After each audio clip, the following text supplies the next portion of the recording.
সব মুসলিম দেশগুলো কিসে ব্যস্ত? ফুটবল বিশ্বকাপ আয়োজন করবে এটাতে ব্যস্ত।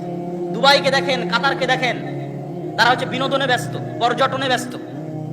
কোটি কোটি টাকা আল্লাহ তাদের হাতে দিয়েছে, কিন্তু সেই টাকা তারা ইনভেস্ট করছে বিনোদনের জন্য, পর্যটনের জন্য। তাহলে এই মুসলমানদেরকে যদি আল্লাহ সুবহানাহু ওয়া তাআলা গোলাম না বানিয়ে রাখেন, কাদেরকে গোলাম বানিয়ে রাখবেন? আজকে যদি আপনি আমার বাংলাদেশে আসেন, তাহলে বাংলাদেশ পাকিস্তানের মতো যে রাষ্ট্রগুলো আছে, থার্ড ওয়ার্ল্ড কান্ট্রি, এই সমস্ত রাষ্ট্রের যারা দায়িত্ব পালন করে, তাদের হাতে দুইটা টাকা থাকলে তারা রাস্তা তৈরি করে, ব্রিজ তৈরি করে, কালভার্ট তৈরি করে। তাদেরকে জিজ্ঞেস করেন দেখি যে কোনো বড় কোনো প্রজেক্ট জ্ঞান এবং গবেষণার জন্য আছে কিনা। বিশ্ব বাদ দেন, দক্ষিণ এশিয়ার মধ্যে ঢাকা ইউনিভার্সিটির নাম প্রথম তালিকায়, প্রথম লিস্টে নাই, বুয়েটের নাম নাই, সারা পৃথিবীর 1000 বিশ্ববিদ্যালয়ের মধ্যে নাই। কেন? জ্ঞান এবং গবেষণার জন্য বরাদ্দ নাই। জ্ঞান এবং গবেষণা নিয়ে কেউ চিন্তা করে না, প্রয়োজনও নাই। কেননা মদখোর, নেশাখোর, জুয়াখোর লালন পালন করলেই ক্ষমতায় টিকে থাকা যাবে। মদখোর, নেশাখোর, জুয়াখোর বানালেই মানুষকে গোলাম বানানো যায়। আর এই মদখোর, নেশাখোর, জুয়াখোরদেরকেই পাঠাবে হচ্ছে বিদেশে রেমিটেন্স ইনকাম করতে। কেন? বিদেশে কামলাগিরি করতে তো শিক্ষা লাগবে না। আমি কাউকে কষ্ট দেওয়ার জন্য বলছি না, কোনো মুসলমান ভাই, কোনো প্রবাসীকে কষ্ট দেওয়ার জন্য না, আমার জাতির অবস্থা বর্ণনা করছি। এই জন্য সরকারেরও গুরুত্ব নাই যে আপনার সন্তানকে শিক্ষা দিতে হবে বা সঠিক শিক্ষা আপনার সন্তানকে দিতে হবে, এটার গুরুত্ব নাই। তাহলে গোটা মুসলিম বিশ্বে মুসলমানদের কাছ থেকে শিক্ষা বিতাড়িত, জ্ঞান গবেষণা বিতাড়িত, ইসলাম বিতাড়িত। তাহলে তারা কি দিয়ে আল্লাহর সাহায্য চাইবে? কি দিয়ে? না চেষ্টা করছে নিজের বিজয়ের জন্য, না শিক্ষার জন্য, না জ্ঞানের জন্য, না দিন পালনের জন্য। তাহলে কি দিয়ে আমরা আল্লাহ সুবহানাহু ওয়া তাআলার কাছে বিজয় চাই? গোটা মুসলিম বিশ্বের অবস্থা যদি আপনি দূরবীন দিয়ে দেখতে চান, তাহলে একটা ছোট্ট উদাহরণ আমি দিয়ে থাকি। সেটা হচ্ছে, বিশেষ করে ইউরোপ সফরের পর আমার এই অভিজ্ঞতা হয়েছে। লিবিয়া, মরক্কো, আলজেরিয়া, এর পাশে হচ্ছে ভূমধ্য সাগর।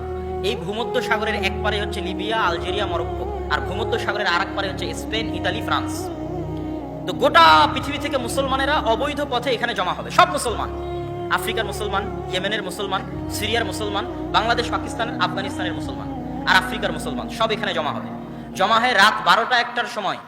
বাতাস দিয়ে ফুলানো নৌকা, যে নৌকাতে কিছুই নাই, বাতাস দিয়ে ফুলিয়ে রেখেছে, ওই নৌকাতে গাদাগাদি করে 300-400 জন উঠবে। এই নৌকাটা ছেড়ে দিবে এই প্রান্ত থেকে, লিবিয়ার ত্রিপোলির প্রান্ত থেকে। হয় ডুবে মারা যাবে, আর না হয় ইউরোপের কোনো দেশ তাদেরকে শরণার্থী হিসেবে থাকার জায়গা ভিক্ষা দিবে। এরা আমাদের কাছে ভিক্ষা করতে গেছে যে তুই একটা পাসপোর্ট দে, একটা আইডেন্টিটি কার্ড দে, আমাকে একটু শরণার্থী হিসেবে তোর দেশে বসবাস করার সুযোগ দে। এই নৌকায় বসবাস করা, এই থাকা সবগুলো হচ্ছে মুসলমান। এটা হচ্ছে গোটা মুসলিম বিশ্বের মুসলমানদের অবস্থা। একটা ছবিতে যদি আপনি গোটা মুসলিম বিশ্বের মুসলমানদের অবস্থা দেখতে চান, এরা হলো তারা। এরা ওই দেশে গিয়ে কি করবে? আপনি খোঁজ নেন, ইউরোপ এবং আমেরিকায় আমাদের যে মুসলিম ভাইয়েরা আছে বিভিন্ন দেশ থেকে গেছে, তারা কয়জন বিশ্ববিদ্যালয়ের টিচার, কয়জন মেডিকেলের প্রফেসর, খোঁজ নেন।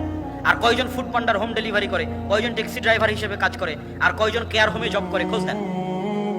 কেননা আমাদের কি না কেউ কোনোদিন শিক্ষা দিয়েছে? না, আমাদের কাছে শিক্ষা আছে। আমরা যে মদ, জুয়া, ফ্রি ফায়ার, পাবজি, আড্ডা, এগুলো নিয়ে গোলাম হিসেবে বড় হয়েছি। পৃথিবীতে যেখানে যাবো সেখানে গোলাম হিসেবে থাকবো। না আমার দিনের আমার কাছে মূল্যায়ন আছে, না আমার শিক্ষার আমার কাছে মূল্যায়ন আছে। যদি আরবের দেশে লেবার হিসেবে যাই তাও গোলাম, যদি ইউরোপে যাই, আমেরিকায় যাই, তাও গোলাম। সম্মানিত উপস্থিতি, এই দৃশ্য দেখার পরেই মূলত আমার মাথায় এসেছে যে মুসলমানদের শিক্ষার জন্য চেষ্টা করতে হবে, রুট লেভেল থেকে চেষ্টা করতে হবে। মসজিদ কমিটির কাছে যান, মসজিদ কমিটির কাছে যদি 10 টাকা আসে, তো 10 টাকা দিয়ে ও টাইলস কিনবে, 10 টাকা দিয়ে ও এসি কিনবে, কিন্তু ওই 10 টাকা খরচ করে মসজিদে মক্তব চালাবে না।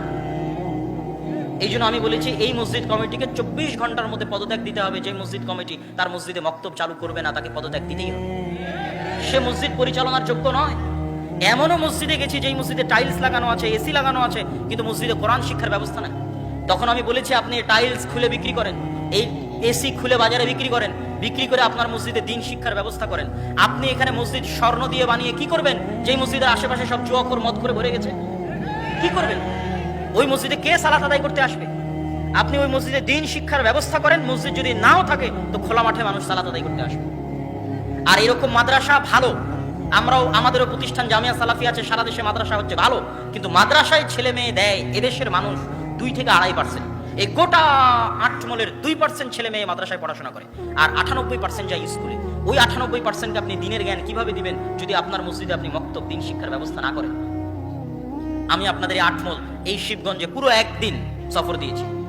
পুরো শিবগঞ্জ উপজেলায়, জয়পুরহাটের কালাই উপজেলায়, এগুলো প্রত্যেকটা উপজেলায় আমার একদিন করে দাওয়াতি সফর দেওয়া আছে। প্রায় 4টা জেলার 126টা মসজিদে সফর করে এখন পর্যন্ত 250টা মসজিদে আমরা মক্তব উদ্বোধন করেছি। বলেন আলহামদুলিল্লাহ। আমি আপনাদের কাছে উদাত্ত আহ্বান জানাতে চাই, যারা আজকে এখানে এসেছেন, একটা কাজ মাথায় নিয়ে যাবেন।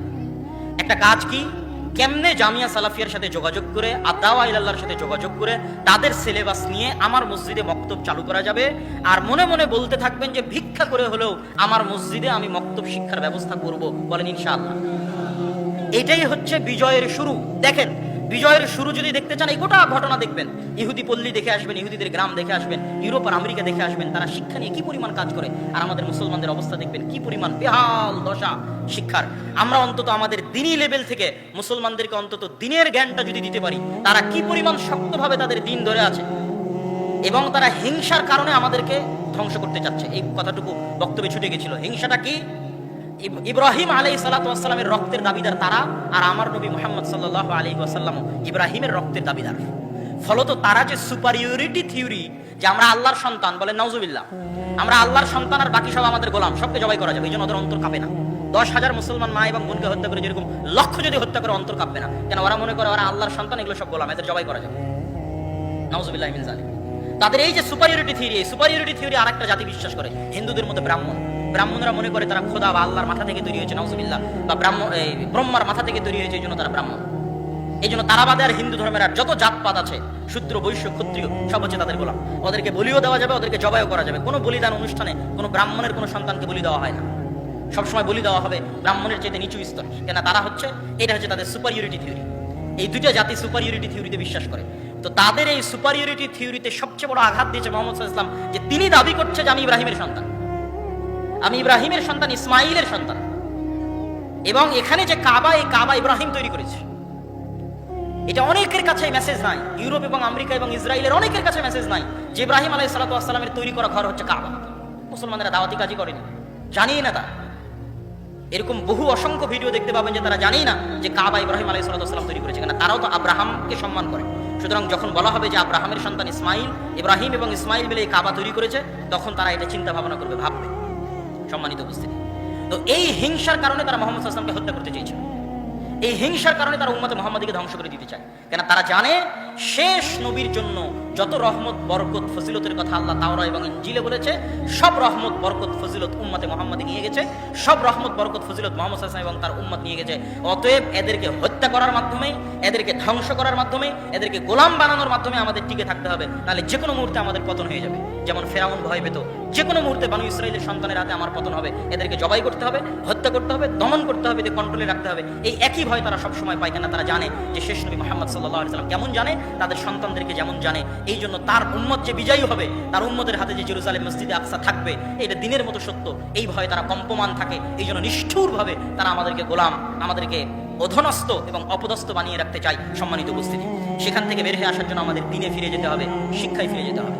এই জন্য আজকে আপনারা এখান থেকে কাজ মাথায় নিয়ে যাবেন, জামিয়া সালাফিয়ার সাথে যোগাযোগ করে অত্র শিবগঞ্জের প্রত্যেকটা মসজিদে, শিবগঞ্জ উপজেলায়, এই উপজেলা ভিত্তিক আমি দাওয়াত দিয়েছি। এই মাদ্রাসায় দুই দিন এসেছি ফি সাবিলিল্লাহ, আল্লাহ সুবহানাহু ওয়া তাআলার সন্তুষ্টির জন্য, কোনো প্রকার পথ খরচ পাথেয় ছাড়া, নিজের খরচ দিয়ে। এবং আমি ওয়াদা করেছি জাতির সাথে, এবং এই ওয়াদা রক্ষায় আমি বদ্ধপরিকর, যে বাংলাদেশের যে কোনো প্রান্তে মসজিদে মক্তব চালু করার জন্য যদি আব্দুল্লাহ বিন আব্দুর রাজ্জাকের প্রয়োজন হয়, মুসলমানের সন্তান কোরআন শিখবে, এই শিক্ষা ব্যবস্থা চালু করার জন্য যদি আব্দুল্লাহ বিন আব্দুর রাজ্জাকের সেখানে প্রয়োজন হয়, তাহলে আমি নিজ খরচে সেখানে গিয়ে আপনার মক্তব প্রতিষ্ঠার কাজে, পরিচালনার কাজে সহযোগিতা করব। এটা আমার ওয়াদা ইনশাআল্লাহ।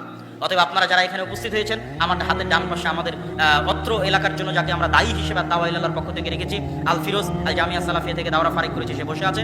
তার সাথে আপনারা যোগাযোগ করবেন। সে সব সময় দাওয়াতি সফর দিতে থাকে। প্রত্যেকটা মসজিদে মক্তব চালু করতে হবে, দিন শিক্ষার ব্যবস্থা করতে হবে। এই দাবি, এই দাওয়া আপনাদের কাছে রেখে গেলাম।